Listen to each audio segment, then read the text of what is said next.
کہ غیبت کا مطلب ہے دوسرے کی پیٹھ کے پیچھے ایسی برائی کرنا کہ اگر وہ سن لے تو اسے برا لگے، یہ غیبت ہے۔ صحابہ کرام میں سے کچھ نے نبی اکرم صلی اللہ علیہ وسلم سے پوچھا، یا رسول اللہ، اگر کسی کے اندر کوئی برائی ہے اور ہم اسے بیان کر رہے ہیں تو اس میں حرج کیا ہے؟ حضور پاک صلی اللہ علیہ وسلم نے فرمایا کہ غیبت یہی تو ہے کہ اگر اس کے اندر برائی ہے اور تم اسے بیان کرو، یہی تو غیبت ہے۔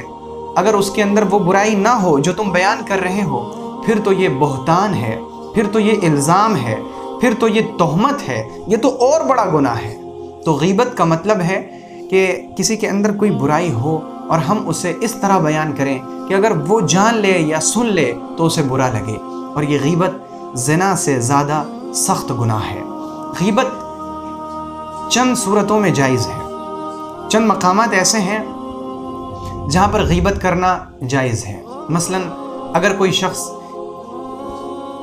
کسی کے اوپر ظلم ہو گیا، مثلا میرے اوپر کسی شخص نے ظلم کر دیا، تو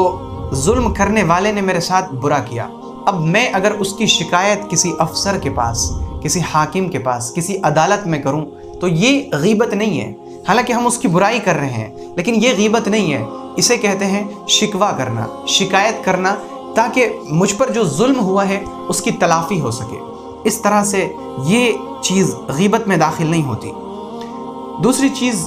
کہ اگر کسی شخص کا کہیں رشتہ لگ رہا ہو اور ہمیں معلوم ہے کہ جس لڑکے سے اس بچی کا رشتہ لگ رہا ہے وہ لوگ اچھے نہیں ہیں، تو لڑکی والوں کو جا کر ان کے بارے میں صحیح صورتحال بتا دینا کہ وہ لوگ ایسے ہیں، ایسے ہیں، ایسے ہیں، اور اس میں مقصد یہ ہو کہ یہ لوگ ان کے شر سے، ان کی تکلیف سے، ان کی برائی سے بچ جائیں، یہ لوگ ایسا نہ ہو کہ بیچارے نقصان میں چلے جائیں، اگر یہ وہاں رشتہ کرتے ہیں تو ان کو بڑا نقصان ہو جائے گا۔ تو اس مقصد سے ان لوگوں کے پاس جا کر ان کی برائی بتا دینا یہ غیبت نہیں ہے بلکہ یہ اچھی چیز ہے۔ اسی طرح اگر کسی مفتی سے کوئی فتویٰ معلوم کرنا ہو اور فتویٰ معلوم کرنے میں کسی کے تعلق سے کچھ بیان کرنا ضروری ہو، تو فتویٰ لینے کے لیے کسی کی برائی کرنا، لیکن برائی کرنے کا مقصد یہ ہو کہ ہم صحیح فتویٰ معلوم کر سکیں، یہ بھی غیبت میں داخل نہیں ہے۔ تو یہ چند صورتیں ہیں جہاں پر کہ دوسرے کی برائی کرنا جائز ہے اور یہ چیز غیبت میں داخل نہیں ہے۔ لیکن جو چیز کے غیبت ہے وہ غیبت کرنا اور غیبت سننا دونوں برابر گناہ ہے۔ غیبت کرنے والے کو جتنا گناہ ملتا ہے، غیبت سننے والے کو بھی اتنا ہی گناہ ملتا ہے۔ سو اگر آپ غیبت سے بچتے ہیں، غیبت کرنے سے، تو پھر ہماری اور ہم سب کی کوشش ہو کہ ہم جس طرح غیبت کرنے سے بچتے ہیں اسی طرح ہم غیبت سننے سے بھی بچیں۔ اگر کوئی شخص ہمارے سامنے کسی کی غیبت کرے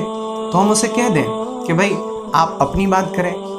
اپنی بیوی کی بات کریں، اپنے بچے کی بات کریں، والدین کی بات کریں، دوسرے کی بات نہ کریں، میرے پاس سننے کے لیے وقت نہیں ہے۔ آپ صاف طور پر اسے کہہ دیں۔ ہمارے اندر آج اخلاقی جرأت کی بہت کمی ہے، بہت کمی ہے۔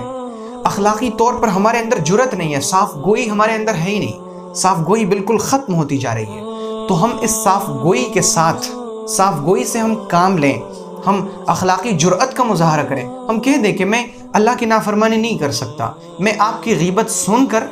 غیبت کا گناہ مول نہیں لے سکتا، مجھے اس سے کوئی فائدہ نہیں، آپ خدا کے واسطے اپنی بات بند کریں، اور